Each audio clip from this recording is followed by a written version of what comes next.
Hello, everyone, and welcome back to Kentucky Garden Gal. This is Nancy. It is a very soggy Saturday morning here in South Central Kentucky, Zone 7.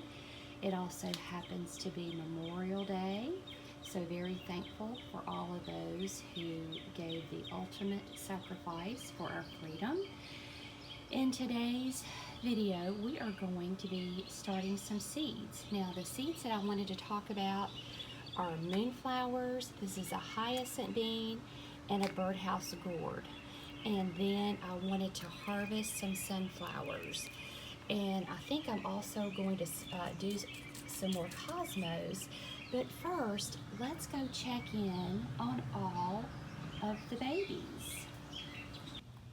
This is our latest project. This calico cat has been a feral cat here in our neighborhood for a long time, and day before yesterday I discovered that she had kittens. So I wanted to try and capture her so that I could take good care of her, and I've already spoken to our local Humane Society. And they do have room for them. I'm going to wait till the holidays are over, but I was able to capture her six kittens. Now I think there might be another kitten, so I'm just sort of keeping my eyes open. But yeah, she is here with her beautiful little babies. They are using a litter box, and this poor mama cat, she looks so rough. Even yesterday, she was just pitiful. And I'm just so thankful that she's got food and water. She was out of the storms last night. But these are just the sweetest, sweetest little kittens. So Cameron and I have been enjoying taking care and fostering these little baby kittens. And then the mama, they don't know yet what they're going to do with her because we don't know how old she is. If she's adoptable, they will adopt her out, but if they think that it would be better, they're going to assess her behaviorally and age-wise, and she may be just fixed, and then she may come back under their feral cat program. There is Flopsy, and he is enjoying his carrot tops. Mopsy is right there. I don't know if she's going to come out or not, but they are really enjoying their carrots. And I think I've said this before, but these are the carrots that I just threw some seeds in a raised bed last fall, and the rabbits were able, and the chickens were able to enjoy carrots so far. I mean, we're getting to the end of it now, and I'll replant something else, but this has worked out so good for them. And here are the ladies that lay those delicious eggs so that we can have good quiche and brownies and all those good things. What did you all think about the storms last night? We really had some terrible storms here. Cameron woke me up at 2 o'clock in the morning telling us we needed to get into our safe space. He just doesn't care for those at all. And we'll update you on our rooster that was next door. It is gone. And boy, these girls have really settled down. That rooster just kept them all tore up all the time. So now it's nice and peaceful and quiet back here. So this video is going to be about starting seeds and succession planting. And why would you want to do succession planting? And the idea behind that is that you don't plant all of your seeds at once. You space them out, and that way you have blooms for a longer bloom time. So this bed is the first one that I have attempted as a cutting garden, and I'm telling you, we have had so much rain. I sowed a lot of zinnias in here. I sowed cosmos. I see just a few zinnias. This is a zinnia right here. And I always talk about knowing your weeds, and this is exactly why you want to be familiar with the weeds in your garden, is so you know what is a weed and what is a flower that you've planted. So when this dries up, I'm going to have to come back in and replant all of the zinnias in this area, because I see one right here and that is it. The rest of this is just weeds, and for whatever reason, those seeds did not germinate.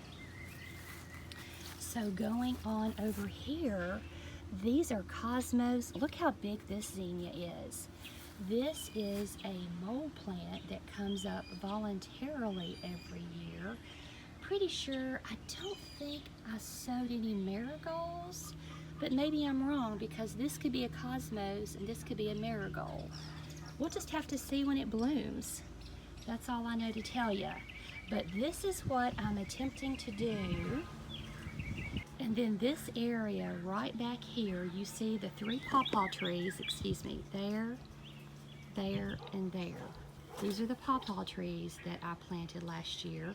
This is that apple tree that my friend Vicky actually grafted. So right in this space right here, I think I get enough sun for sunflowers. So as soon as this dries out, I will be starting some sunflowers back there. So this will be the first place that I start sunflowers. This will be the second place that I start sunflowers. About 2 weeks later, I had the bunnies here. I would let them come out and play, so they kind of messed this area up. They tunneled. In fact, they got out. But since this is already sort of messed up, I'm just going to go ahead and till up a nice patch and attempt to have sunflowers here. My daughter and son-in-law in California, they sent me Amazon gift cards for Mother's Day and my birthday. So this is one of the things I purchased, and I am going to plant my birdhouse gourds seed here. So let me show you how I start those. These are my birdhouse gourd seeds. I do believe I have another pack of these that I purchased. I know I got these from the Amish because I recognize the packaging. However, I will look for my other pack, and I'll probably do those in about 2 weeks or so. But what I do generally with my seeds, I only take out about a third because I don't want to use up all of my seeds and then something go wrong. And this will be plenty of starts for my trellis over there. So the first thing that I'm going to do with these, I have a little clear bowl here, and I am going to take each one of these and just give it a nip. And I'm using this, I'm not sure what kind of fingernail clipper this is. It actually came in a gift set that my sister gave me years ago, but I am telling you, it is the perfect nail clipper to clip seeds with. So I just clip all of my seeds.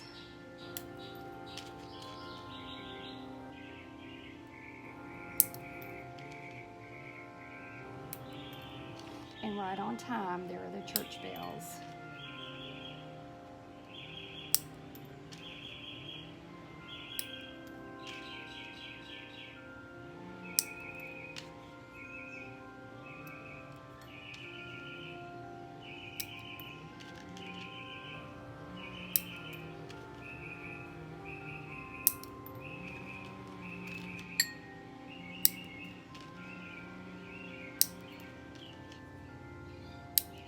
So just about have all of these nicked. Any seed that is hard like this, you just sort of know after gardening for a while, you're like, gosh, that is a really hard seed. I think I'm gonna nick and soak that one. So all I have to do now is pour some water in here where you can see it. That's it. Those are ready to go, and I will let those sit there for 2 or 3 days. I've even had them where they would sprout before.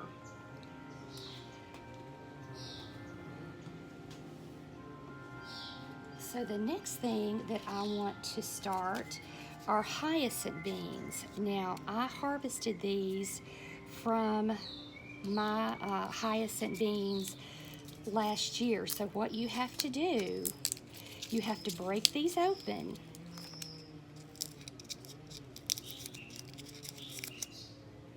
That's what the seeds look like. So let's do about 3 of these. I think that these will be plenty. There happened to be 3 in there. And we'll see how many is in this. Oops, one fell out.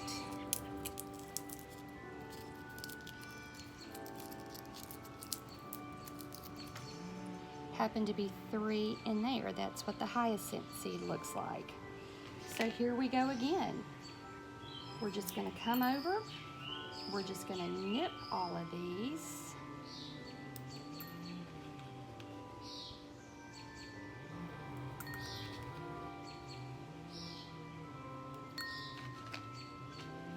So easy to do with this little pair of nail clippers. Now the reason I don't do all of my seeds at one time is if something were to go wrong, and for whatever reason, just a number of reasons, these were no good, or they didn't germinate, or whatever, then I still have seeds. So again, pouring my water in here. There we go. So we've got the hyacinth bean, the birdhouse gourd. So the next one that we're going to work on is our moonflower. And there is the package for that. You know what? I am going to use all of these because there's only 4 in here. And I do have more. Plus, I have some that I harvested from mine last year. So I will go ahead. I'm going to nick these seeds.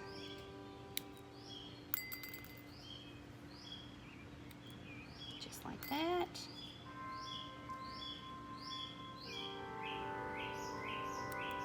Just like that.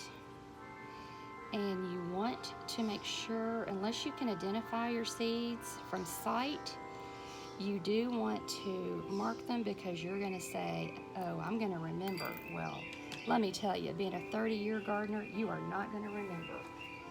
You are going to forget as soon as you walk away. So make sure that you have some way of marking your seeds. And in my case, I'm just using the extra seeds because when I start these, I will just do some more.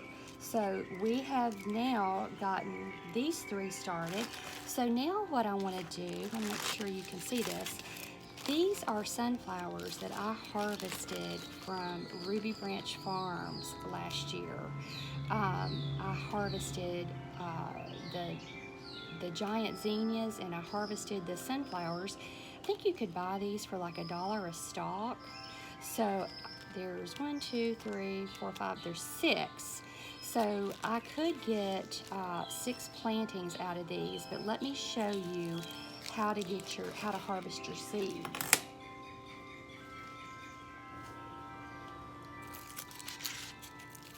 This is your seed right here.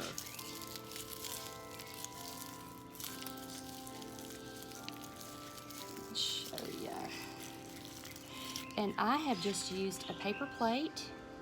The wind isn't blowing, so it's okay to do this outside.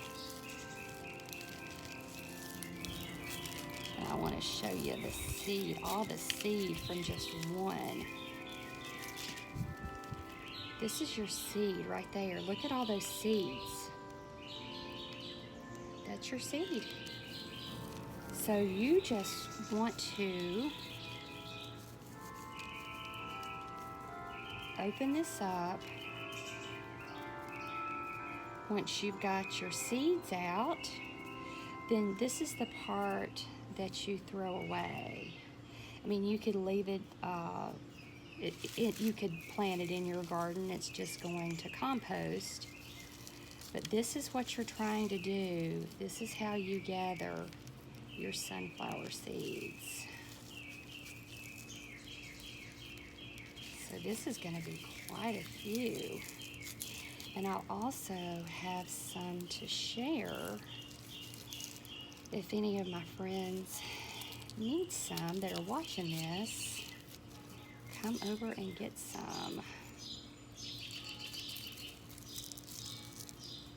And I also wanted to tell you, while we are filming this video, the video that I worked on, it's just about done, where I planted all of those flowers. I dug up banana trees and pampas grass and daylilies and canna lilies from my own garden. We cannot get back over there to finish. The pool is open. The pool is open. I don't think it's swimmable because of our weather. But just as soon as this weather clears, which I hope is going to be this week, we will get over there and finish that video. But I have to tell you, I've been over there a couple of times, and all this rain, oh my goodness. Those plants are just really showing out over there. So that's going to be fun. So like I said, we just toss this part.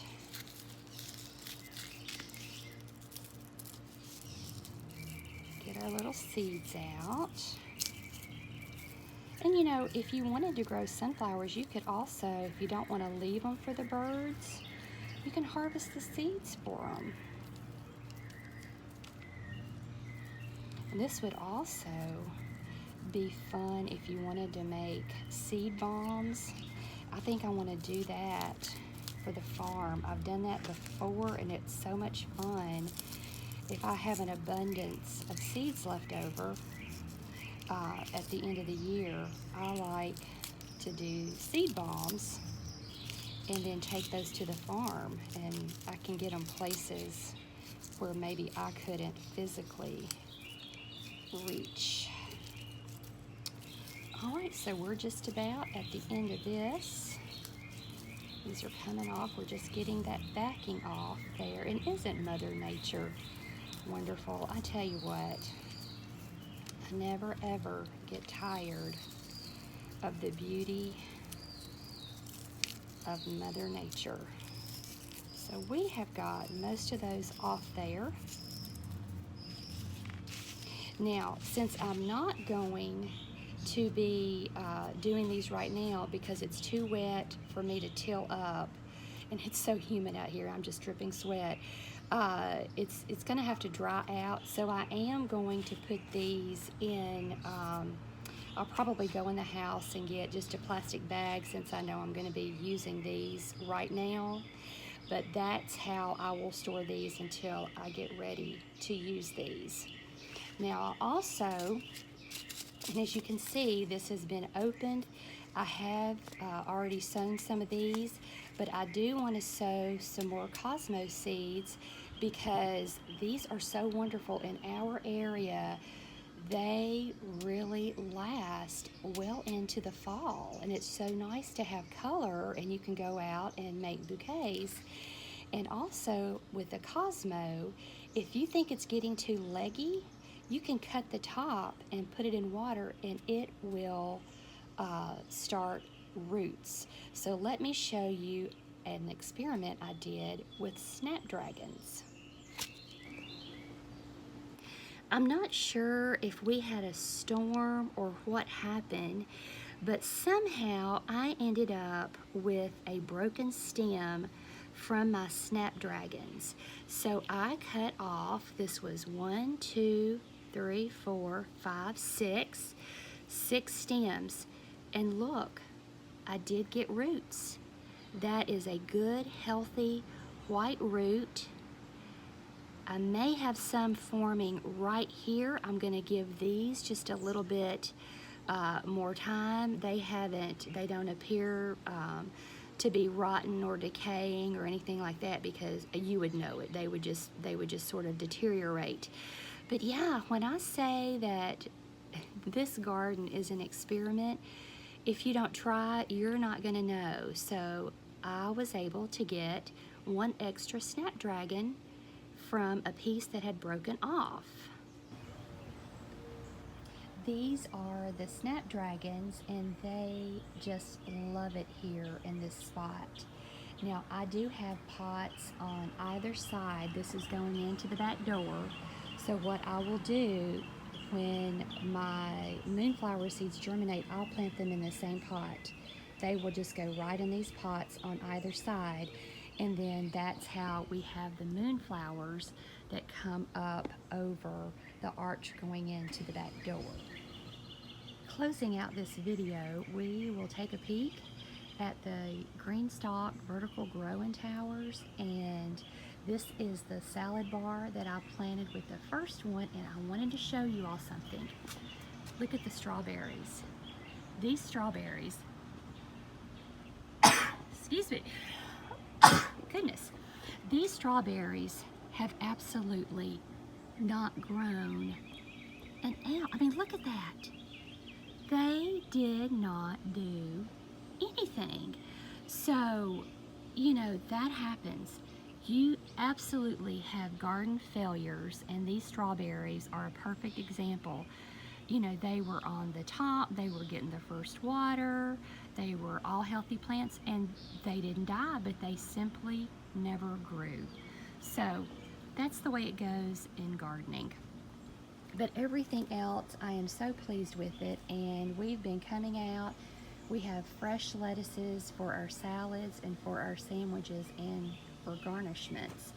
But everything else, I went a little crazy on this one, and I've got some of the bigger things like cucumbers and tomatoes and cantaloupe. So we'll see how this turns out. I suspect it's probably going to be a jungle later on in the summer, but I hope that all of you all have enjoyed watching this video. I hope that you will consider succession planting so that you have what we as gardeners love, which is blooms. We love our blooms. That's what makes our heart go pitty-patter. So if you want more blooms in your garden, the way to do that is through succession planting. Thanks for watching.